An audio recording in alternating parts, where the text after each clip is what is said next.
Nossa atividade de história. Na semana passada, nós falamos sobre o primeiro reinado. O que foi o primeiro reinado? Foi na época, né, que um pouquinho depois da independência do Brasil, Dom Pedro I assumiu, né, o trono como imperador do Brasil. Bom, também nós estudamos que teve muitos conflitos aí.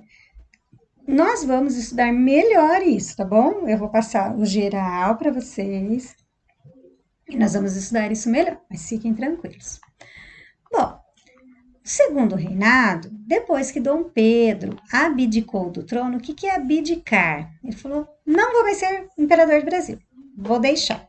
Só que, quando a gente está em uma monarquia, o que significa? Quando tem reis ou imperadores, quando não é igual como nós temos hoje. Hoje tem uma eleição, né? Tem votos para ver quem que vai ser o comandante máximo de um país. Na monarquia não existe isso. Existe o quê? O pai morre e passa para o filho. Então, o rei é o filho e assim por diante. É hereditário. Como ele é hereditário, passa de pai para filho. No caso, ele passou para o filho dele, só que o filho dele tinha 5 anos. Mas aí, nesse meio tempo, teve um outro aí governo. Mas vamos pensar. O segundo reinado, né, foi o período que estendeu de 1840 até 1889. Ó, durou bastante, 49 anos. No qual o trono brasileiro foi ocupado por Dom Pedro II, que era filho de Dom Pedro I. Ele assumiu como imperador por meio de um golpe da maioridade durante esses 49 anos de reinado, diversos acontecimentos marcantes aconteceram, como a Guerra do Paraguai e a abolição da escravidão. Ele foi destronado com a proclamação da República em 1889. O que é o golpe da maioridade? O segundo reinado iniciou-se por meio de um golpe que autorizou a antecipação da maioridade de Pedro de Alcântara, o herdeiro do trono brasileiro.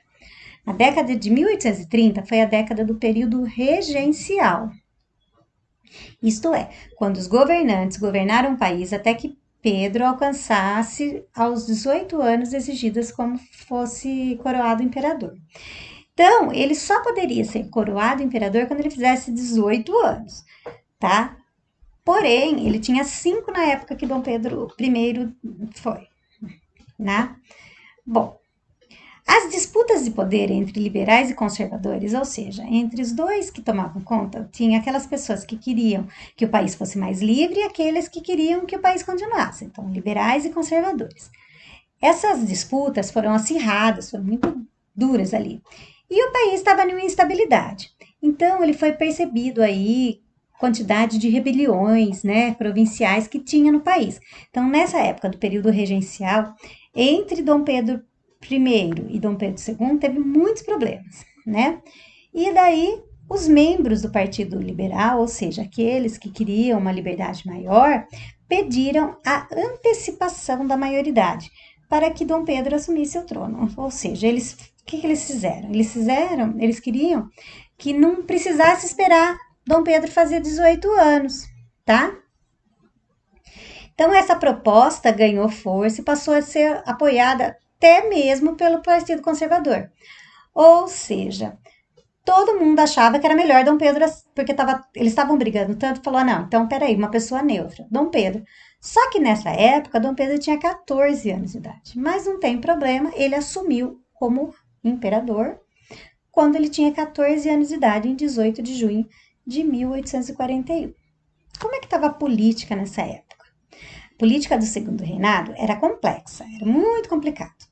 E Pedro II teve que dar uma atenção extra aos partidos políticos para manter a estabilidade, ou seja, ele teve aí que fazer um meio de campo político muito grande ali para que ele conseguisse governar, para que o país conseguisse, né, aí se estabilizar. Os dois partidos eram o Partido Conservador e o Partido Liberal, que tinham uma pequena diferença ideológica entre si, mas que em geral eram representados dos mesmos interesses e das mesmas classes sociais. Ou seja, tinham o mesmo interesse, mas eles pensavam um pouquinho diferente. Então essas disputas aí foi mais acirrada, foi pior a partir de 1840, quando Dom Pedro ainda estava começando, estava assumindo ainda, ele estava muito novo na função, não sabia direito o que era fazer.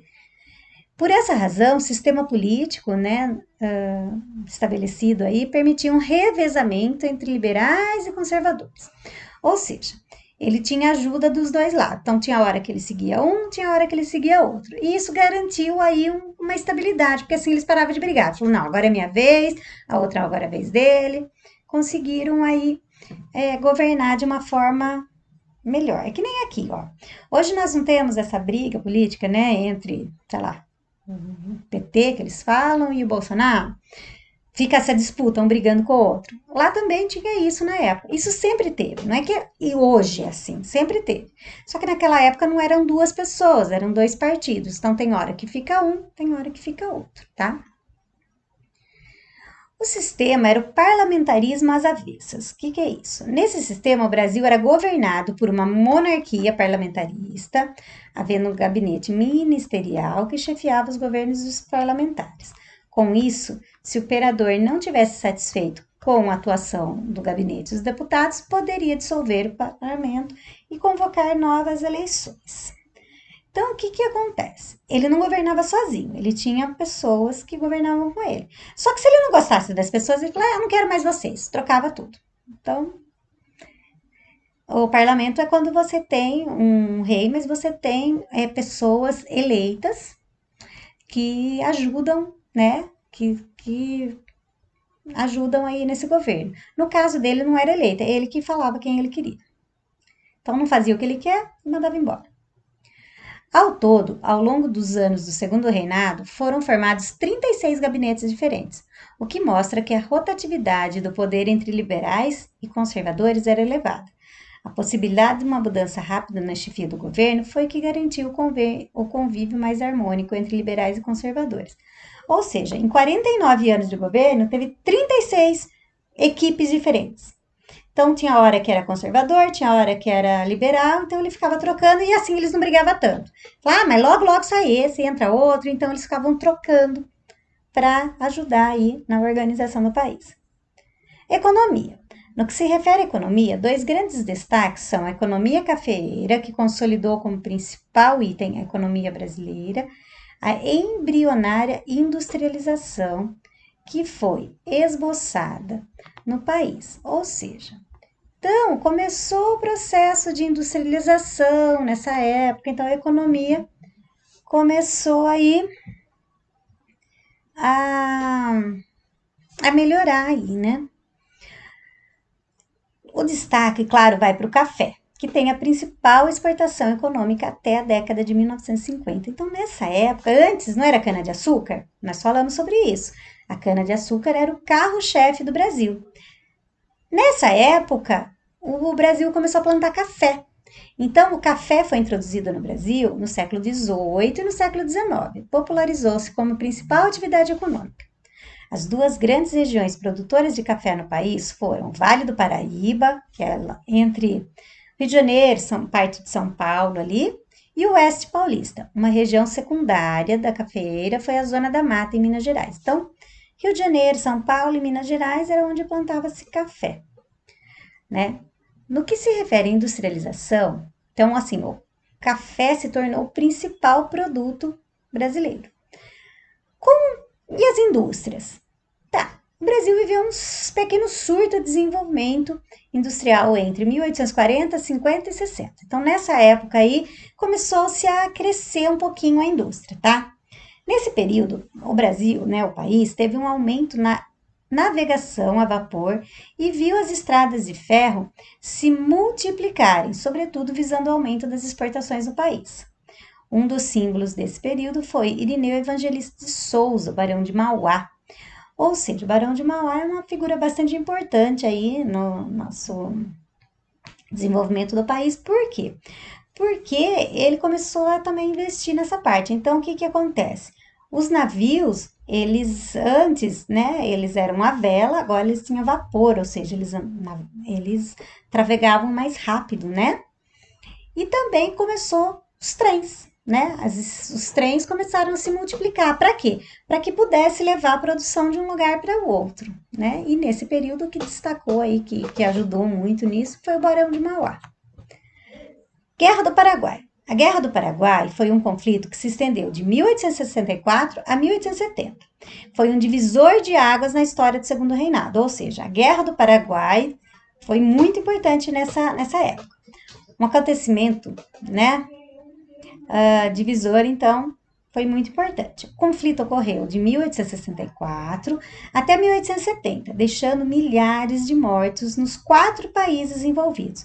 A gente fala de Guerra do Paraguai, mas não foi só no Paraguai. Ó, até hoje não se tem uma estimativa segura de quantos morreram nessa guerra. Então não sabe-se que foi milhares. Quem participou dessa guerra? Brasil, Uruguai, Argentina e Paraguai. Né? Paraguai, Uruguai, Argentina e Brasil. Brasil, assim como Uruguai e Argentina, fazia parte da Tríplice Aliança e todos lutavam contra o Paraguai. Ou seja, todo mundo, Uruguai, Brasil e Argentina, lutavam contra o Paraguai. Porque ali era um governo, né, ditador, né, o governante, né, chamado Francisco Solano Lopes. Esse conflito foi motivado, né, por diversas divergências de interesses em questões econômicas, territoriais e políticas que envolvia a relação do Paraguai com as outras nações da Bacia do Prata. Ou seja, ali tinha interesse econômico, era por causa de dinheiro mesmo, né? Então eles queriam ali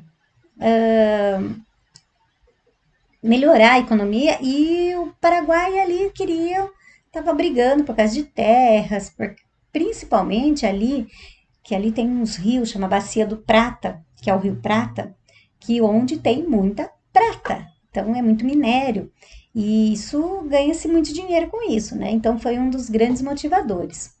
O acontecimento crucial para o início da guerra foi a interferência do Brasil na disputa política entre brancos e colorados, grupos que disputavam o poder no Uruguai. Então, o que aconteceu? No Uruguai,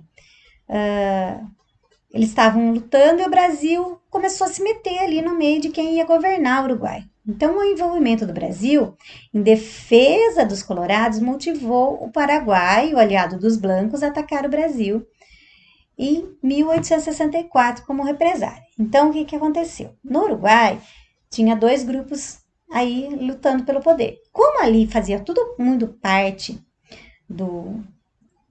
da Tríplice Aliança, ou seja, Brasil, Argentina e Uruguai, eles eram governos que se conversavam e ali tinha muita prata. Daí que aconteceu?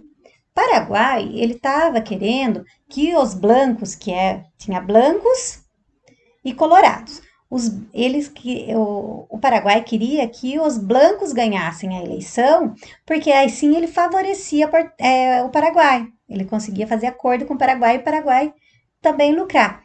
Só que daí o Brasil pegou e falou não. Ele foi em defesa dos colorados, que é o outro partido. E daí o Paraguai ficou bravo e foi lá e atacou o Brasil, né? A guerra só se encerrou quando Solano Lopes foi morto por tropas brasileiras na Batalha de Cerro Corá. Então teve lá uma batalha e quando eles mataram o presidente do Paraguai. O Paraguai sofreu uma grande destruição material e em vidas humanas, e o Brasil colheu problemas na economia causados pelos grandes gastos no conflito. A imagem da monarquia de Dom Pedro ficou abalada. Ou seja, uma guerra, para fazer uma guerra, custa muito dinheiro. Por quê? Tem as tropas, tem armas, tem alimentação, tem roupa, tem um monte de coisas que se gasta, né? Muita gente morreu, tanto no Paraguai quanto no Brasil. Por quê? Porque o Brasil, para manter uma guerra, ele teve que gastar muito. E era um dinheiro que não precisava ter sido gasto. Isso fez com que Dom Pedro aí, o povo passou a não gostar muito dele, não. Abolição da escravidão. Outro acontecimento crucial na história do Segundo Reinado foi a abolição do trabalho escravo, o fato que ocorreu em 1888, um ano antes de terminar. O processo de abolição no Brasil foi lento, atendeu aos interesses da elite escravocrata, que não queria abrir mão de seus trabalhadores escravos. Ponto de partida foi a proibição do tráfico negreiro por meio da Lei Eusébio de Queiroz, em 1850. Então, não foi assim, é um belo dia Falou, não, não vai mais ter escravo no Brasil. Foi muito lento isso. Por quê? Porque quem estava nas lavouras de cana-de-açúcar e de café não queria abrir mão dos escravos. Porque ele pagava uma vez só e tinha gente o tempo inteiro, tá? Em 1850, ó, foi em 1888 que aboliu a escravidão, mas em 1850 falou que não podia mais ter tráfico, ou seja, não podia mais vir negros de fora. Claro que vinha por Badopana, tá? Sem ninguém saber, mas oficialmente não podia. As discussões pela abolição por reformas que ampliassem a liberação dos escravos se estenderam nas décadas seguintes e foram acaloradas. Então, daí, depois disso, nasceu duas leis. Então, em 1850 foi proibido o tráfico. Em 1871, né, teve a lei do ventre livre. O que acontecia? Todos os filhos de escravos eram livres a partir da aprovação da lei. Ou seja, se você é escravo, nasceu lá na fazenda escravo, ele era escravo também. Mas a partir de 1871, quem nascia não era mais escravo, tá? E depois, em 1885, teve a lei dos sexagenários. Tornava-se livres os escravos com mais de 60 anos de idade, ou seja, fez 60 anos, não era mais escravo, tá? Entretanto, a abolição do escravo foi resultado de uma mobilização escrava e de uma parcela da sociedade brasileira, sobretudo a partir da década de 1870. A resistência dos escravos se deu por meio de fugas e formação de quilombos, criação de redes de informação, revoltas violentas, recusa a trabalhar, etc. Então não foi só isso. Os negros também se revoltaram contra isso, né? Então teve uma movimentação também dos negros que não aceitava mais aquela condição. Houve também uma mobilização das grandes cidades e a formação de grupos que atuavam legal e ilegalmente para ajudar o máximo possível de escravos a obterem a liberdade. Ou seja, tinha pessoas que também estavam ajudando. Existiam aqueles que escondiam os escravos fugidos, dava alimento, auxiliava no transporte para os quilombos. Os quilombos eram sociedades, né, comunidades onde os escondidos, que os fazendeiros não sabiam onde estava, mas que eles levavam os escravos para morar lá, para ser livre, né? Para não ter sofrer todos aqueles abusos que eles sofriam no trabalho. E tinha muita gente que ajudava ele. Então, o resultado foi que a escravidão se tornou uma instituição frágil no final da década de 1880 e abriu caminho para a Lei Áurea, para que a Lei Áurea fosse assinada pela Princesa Isabel em 13 de maio de 1889. Então, o que aconteceu?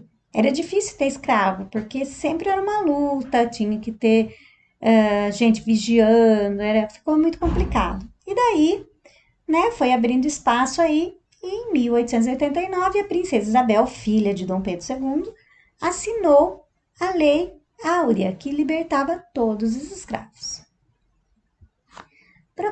Proclamação da República. Após a década de 1870, a monarquia entrou em crise. Já não conseguia atender